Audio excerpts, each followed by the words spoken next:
நீங்க யாரு? நான் யாரா? இப்ப நான் கேக்குறேன், நீ பதில் சொல்லு. நீ யாரு? நான் யாரா இருந்தா உனக்கு என்ன? நான் வெயிட் பண்றது உஷாக்காக. உஷா கூட தான் என்னோட டீல். நீ யார் நடுவுல திடீர்னு? உஷா தான் என்ன அனுப்பி வச்சா. நான் உஷாவோட பிரதிநிதி, ஐ மீன் ரெப்ரசன்டேட்டிவ்.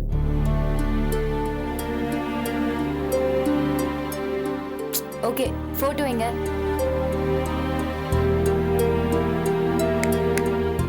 உன்கிட்ட தான் கேக்குறேன். காதல கடன் கொடுத்துட்டியா? போட்டோ எங்க? போட்டோ இருக்கு, பட் அத உஷா கிட்ட தான் கொடுப்பேன். உன்கிட்ட எல்லாம் கொடுக்க முடியாது. நேர்மையா? நான் உஷாக்கு பதிலா தான் வந்திருக்கேன். போட்டோவை கொடு. நோ, உஷா கிட்ட தான் கொடுப்பேன். ஏய், பண்றது ஃப்ராட் தானோ? இதுல கொள்கை வேறயா? இத பார், நான் வந்து உஷாவை எதிர்பார்க்கறேன். நீ யாருன்னு எனக்கு தெரியல. நடுவுல வந்து போட்டோ கொடுனா கொடுத்தனமா? போட்டோவை கொடுத்தா பணத்தை கொடுத்துட்டு போட்டோ வாங்கிட்டு போலாம்னு நினைச்சேன். நீ வீம்பு பண்ற.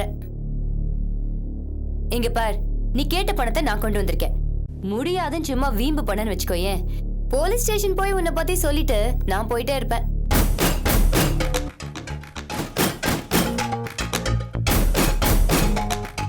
என்ன சொல்ற? ஓகே, போட்டோ கொடுத்துறேன்.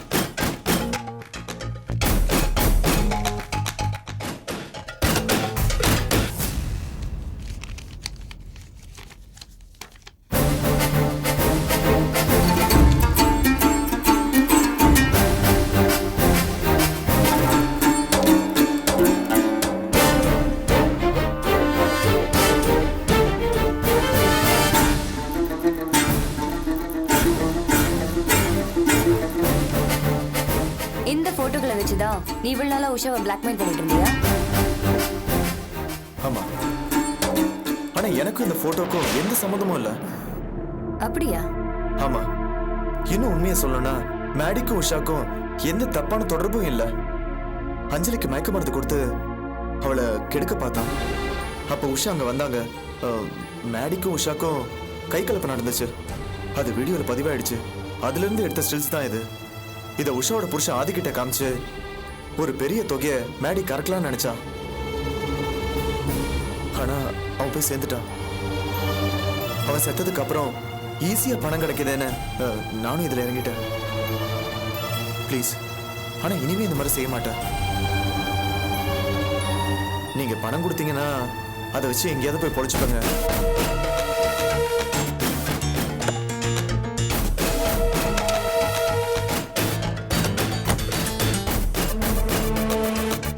But one thing. சொல்லுங்க. இப்ப என்கிட்ட சொன்னியே மேடிக்கும் உஷாக்கும் எந்த தப்பான உறவும் இல்லைன்னு. ஆமா, அதான் மேடம் உண்மை. உஷா நல்லவங்க. அவங்களுக்கு மேடி கூட எந்த தொடர்பும் இல்ல. அதான் உண்மை. இருக்கட்டும், அது உண்மையாவே இருக்கட்டும். ஆனா அந்த உண்மைய நீ எங்கேயும் எந்த சூழ்நிலையிலையும் சொல்லக்கூடாது. புரியுதா?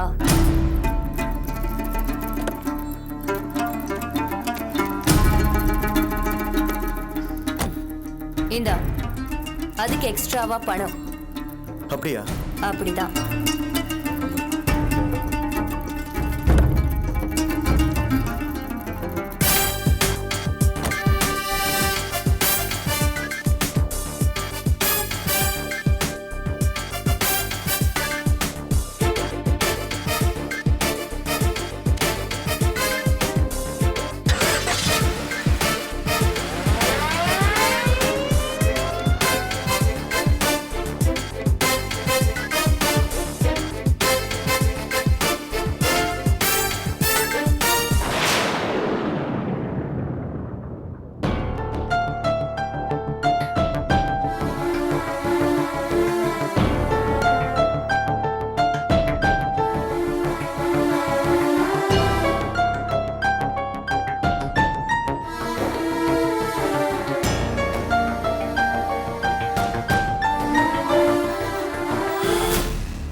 இப்பவும் சொல்றேன், நீங்க சொல்றத என்னால நம்ப முடியல. நிஜம்தான் தம்பி. சந்தேகம் இருந்தா ஆர்த்தி, ஆனந்தி, ராஜேந்திரா இவங்க கிட்ட எல்லாம் கேளுங்க. ஏய் சொல்லுங்களேண்டி. நிஜம்தான் மகேஷ். அபியக்கா உங்களை கல்யாணம் பண்ணிக்க ஒத்துக்கிட்டாங்க. விளையாடாதீங்க. நாங்க ஏன் உங்ககிட்ட விளையாட போறோம்? நீங்க ஏன் இதை நம்ப மாட்டேங்கிறீங்க? அபி இந்த மாதிரி சொல்ல சான்ஸே இல்லைன்னு தான் என் மனசுக்கு தோணுது. பாருடா, நாங்க மட்டும் பேர் சொல்றோம், நம்ப மாட்டேங்களாக்கும். அதுக்கு இல்லைங்க, பழசெல்லாம் எனக்கு ஞாபகத்துக்கு வருது. ஒரு முறை இல்ல, பல முறை நான் அபி கிட்ட மறுபடியும் என் மேரேஜ் பத்தி பேசிருக்கேன், கெஞ்சியும் இருக்கேன். ஆனா ஒவ்வொரு முறையும் அவங்க உறுதியா மறுத்துட்டாங்க.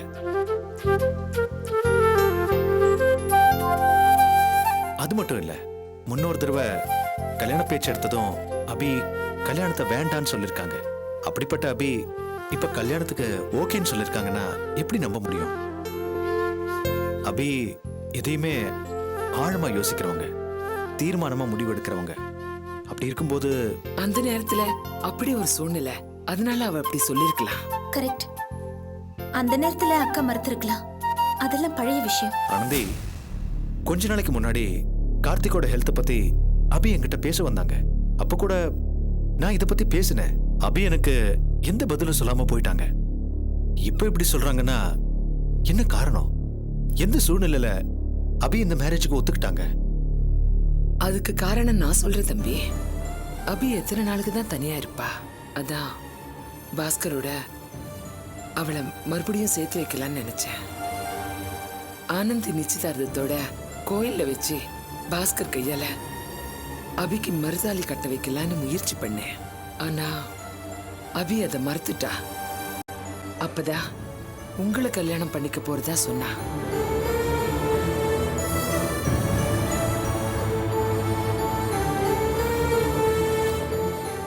புரியுது. என்ன? இப்பதான் விஷயம் புரியுது. என்ன புரியுது? அந்த சூழ்நிலையில நீங்க பண்ண ஏற்பாட்டை அவாய்ட் பண்றதுக்காக அபி எடுத்த எமோஷனல் முடிவு தான் இது. இல்ல,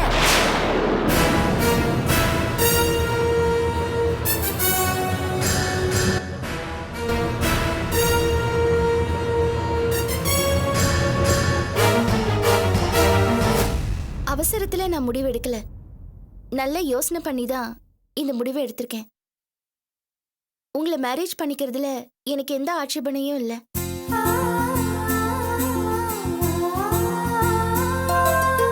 ஆமா மகேஷ், நான் உங்களை கல்யாணம் பண்ணிக்க எடுத்த முடிவு நிஜம்தான். வெரி குட் அபி. இதை கேட்குறப்போ எவ்வளோ சந்தோஷமா இருக்கு தெரியுமா? வாழ்த்துக்கள் மகேஷ். தேங்க்யூ. கங்க்ராட்ஸ். தேங்க்யூ. சரி, நான் ஃபேஸ் வாஷ் பண்ணிட்டு வரேன். ஆர்த்தி, அக்கா காஃபி போட்டு கொடு. அப்படி எல்லாருக்கும் கொண்டு வா. என்னது இது? அதிசயத்துக்கு மேல அதிசயமா நடந்துகிட்டு இருக்கு. ஆமாங்க, கல்யாணம் வேணான்னு எவ்வளவு பிடிவாதமா இருந்தாங்க அபி. இப்ப மனசு மாறியிருக்காங்கன்னு ரொம்ப ஆச்சரியமா இருக்கு. நான் உண்மையில ஒரு விஷயத்த சொல்றேங்க, இவங்க ரெண்டு பேரோட ஜோடி பார்த்தா ரொம்ப பிரமாதமா இருக்கு. ஆக்சுவலி இதெல்லாம் எனக்கு கனவு மாதிரி இருக்கு. இருக்கும் இந்த மாதிரி இன்னும் நிறைய இருக்கும். வாங்க, உங்ககிட்ட பேச ரொம்ப நாள் ஆச்சு, உட்காந்து பேசுவோம். வாங்க.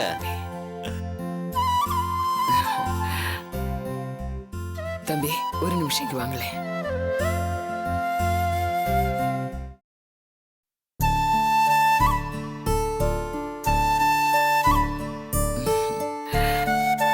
அபி சொன்னது கேட்டீங்களா? அம்மா, நான் ஒரு விஷயத்த சொல்லிக்கிறேன். அபி எப்படி இப்படி ஒரு முடிவு எடுத்தாங்கன்னு ஒரு சரி என்னால இப்ப கூட நம்ப முடியல. ஆனா இப்ப எனக்கு ரொம்ப சந்தோஷமா இருக்கு. ஏன்னா அவங்க வாழ்க்கையில இப்படி ஒரு முடிவு எடுக்கணும்னு நான் பலமுறை அவங்கள்ட்ட வாதாடி இருக்கேன். இப்போவாது அதை டிசைட் பண்ணாங்களே, ரொம்ப சந்தோஷமா இருக்குமா? ஆமா தம்பி, இனிமேலாவது அவ புருஷன் புள்ளக்குட்டின்னு நல்லபடியா வாழணும் இல்லையா? அம்மா, அதெல்லாம் அவங்க ரொம்ப ரொம்ப சந்தோஷமா இருப்பாங்கம்மா. அதுக்கு நீங்களும் கொஞ்சம் ஒத்துழைக்கணும் தம்பி. நானா? நான் எப்பவுமே அபியோட பெஸ்ட் ஃப்ரெண்ட், வெல்விஷர்மா. இல்ல தம்பி, நான் சொல்ல வந்தது வேற. அபி கூட உங்க பழக்கத்தை நீங்க கொஞ்சம் குறைச்சிக்கணும். ஃப்ரெண்ட்ஸ் பிசினஸ்னு சொல்லி எப்ப பார்த்தாலும் நீங்க அவ கூடவே இருக்கீங்க. எங்க போனாலும் அவ கூடவே போயிட்டு வரீங்க. இதெல்லாம் இனிமே கொஞ்சம் குறைச்சிக்கணும் தம்பி. நான் ஒன்னு சொல்றேன், நீங்க வருத்தப்படக்கூடாது. பரவாயில்ல, சொல்லுங்க. அபியோட வாழ்க்கை இத்தனை நாளா புருஷன் குடும்பம்னு இல்லாம அழக்கழிச்சதுக்கு நீங்களும் ஒரு காரணம். நானா? ஆமா தம்பி, ஆரம்பத்துல பாஸ்கருக்கும் அபிக்கும் மனக்கசப்பு வந்ததுக்கு நீங்களும் ஒரு காரணமா இருந்துட்டீங்க. அது நீங்க வேணும்னு செஞ்சீங்கன்னு நான் சொல்ல வரல. ஆனா சூழ்நிலை அப்படி இருந்துச்சு. இன்னும் சொல்ல போனா, நீங்க ஒரு நேரத்துல ஆனந்தியை கல்யாணம் பண்ணி இந்த வீட்டுக்கு மருமகனா வரதா இருந்துச்சு. அப்ப எல்லாம் எனக்கு அதுல கொஞ்சம் கூட விருப்பம் இல்லாம இருந்தது. காரணம், அந்த நேரத்துல அபிய பத்தியும் உங்களை பத்தியும் சில பேர் அவதூறா பேசினாங்க. நீங்க அபிக்கு ஒரு நல்ல நண்பன், அவளுக்கு ரொம்ப ஒத்தாசையா இருக்கீங்க. ஆனா அது அவளுக்கு மகேஷ் கூட அமைய போற வாழ்க்கைய எந்த விதத்திலையும் பாதிக்க கூடாது. கல்யாணமே வேணான்னு சொல்லிட்டு இருந்தவ இப்போ அதுக்கு ஒத்துக்கிட்டா. ஏதோ அபூர்வமா எல்லாம் கூடி வந்திருக்கு. அபி இனிமேலாவது மத்த பொண்ணுங்க மாதிரி சந்தோஷமா நல்ல விதமா வாழணும்னா நீங்க அவகிட்ட இருந்து கொஞ்சம் தள்ளி இருக்கிறது தான் நல்லது. நான் சொன்னது உங்களுக்கு புரிஞ்சிருக்குல்ல? புரியுதுமா? அம்மா, ஒரு விஷயத்தை நான் உறுதியா சொல்லிக்கிறேன். உங்களுக்கு அபியோட வாழ்க்கையில எவ்வளவு அன்பு அக்கறை இருக்கோ அதே அளவு அன்பு அக்கறையும் எனக்கு இருக்குமா. ரொம்ப சந்தோஷம் தம்பி. நான் இந்த வார்த்தையை நம்புறேன்.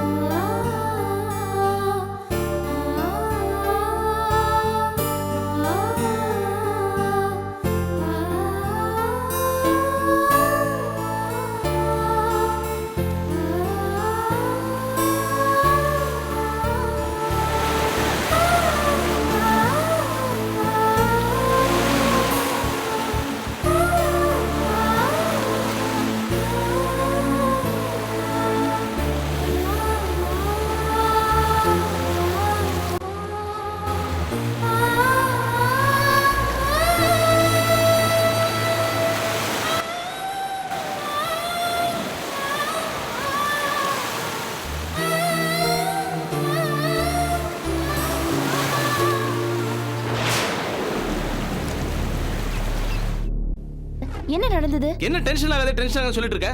அன்னைக்கு என்னடானா நீ ஆபீஸ் இருந்து இல்லன்னு சொன்னா, இன்னைக்கு மறுபடியும் அதே மாதிரி பொய் சொல்றான்.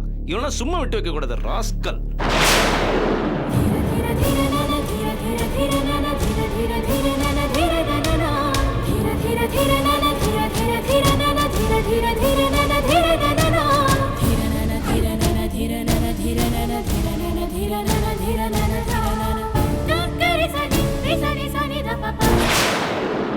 मिस्टर दुर्गाबीन को अभी क्यों अफेयर இருக்கு?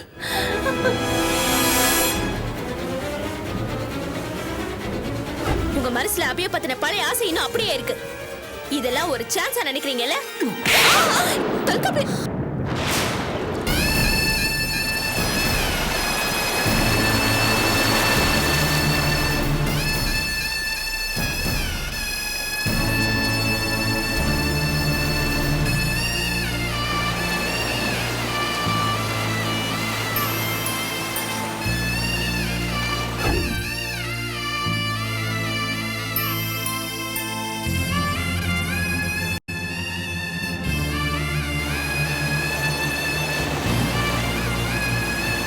நாளைக்கெல்லாம் சரியா நடக்குமா? கண்டிப்பா. இவ்வளவு தூரம் கஷ்டப்பட்டு கொண்டு வந்தாச்சு, ஃபங்க்ஷன் தானே, நல்லா நடக்கும்.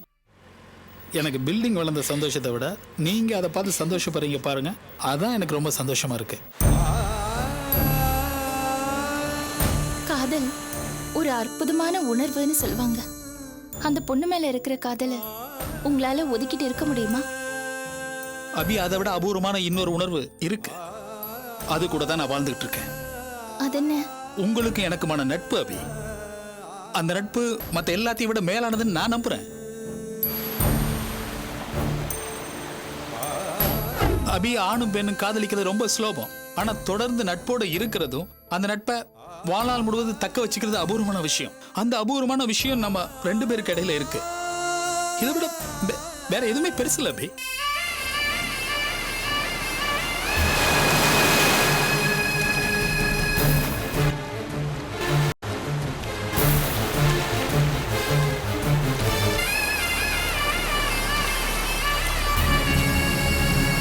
அபியோட வாழ்க்கை இத்தனை நாளா புருஷன் குடும்பம்னு இல்லாம அழுக்கழிச்சதுக்கு நீங்களும் ஒரு காரணம்.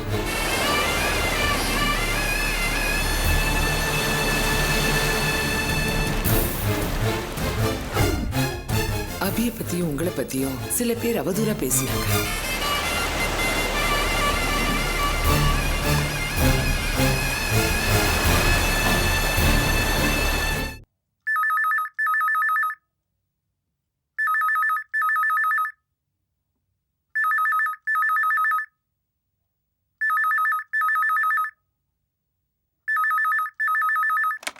ஹலோ, யார் அர்ஜுனா? அவ செல்லுக்கு ட்ரை பண்ணுங்க. எடுக்கலையா? எடுக்கலன்னு நான் என்ன பண்றது? எடுக்கிற வரைக்கும் வெயிட் பண்ணுங்க. என்னது? நீங்க சொல்ற மெசேஜ் அவன்கிட்ட கன்வே பண்ணுமா? அவனே ஒரு வேலை வெட்டி இல்லாதவன். அவன் ஃப்ரெண்ட் நீ சொல்ற மெசேஜ் அவன்கிட்ட கன்வே பண்ணுமா? வேடா போன. Stupid bunch of fools. ஆதி, என்ன ரேகா?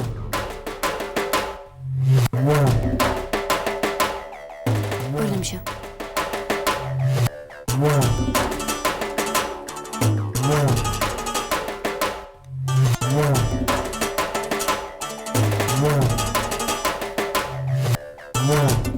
என்ன ரேகா, ஏதாவது ப்ராப்ளமா?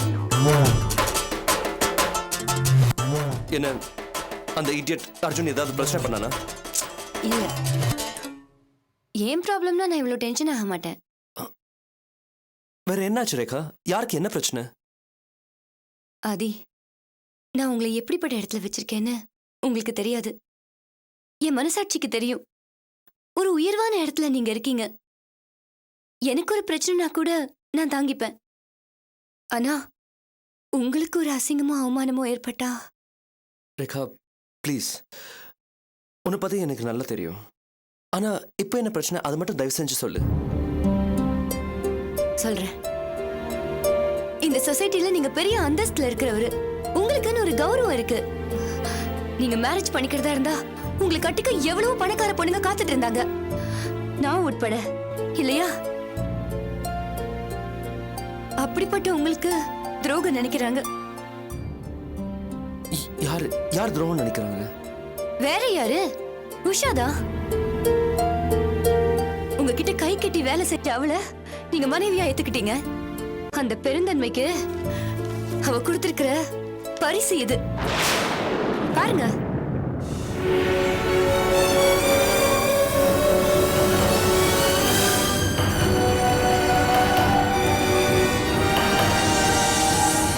செத்து போன மேடிக்கும் உஷாக்கும் தப்பான உறவு இருந்திருக்காது.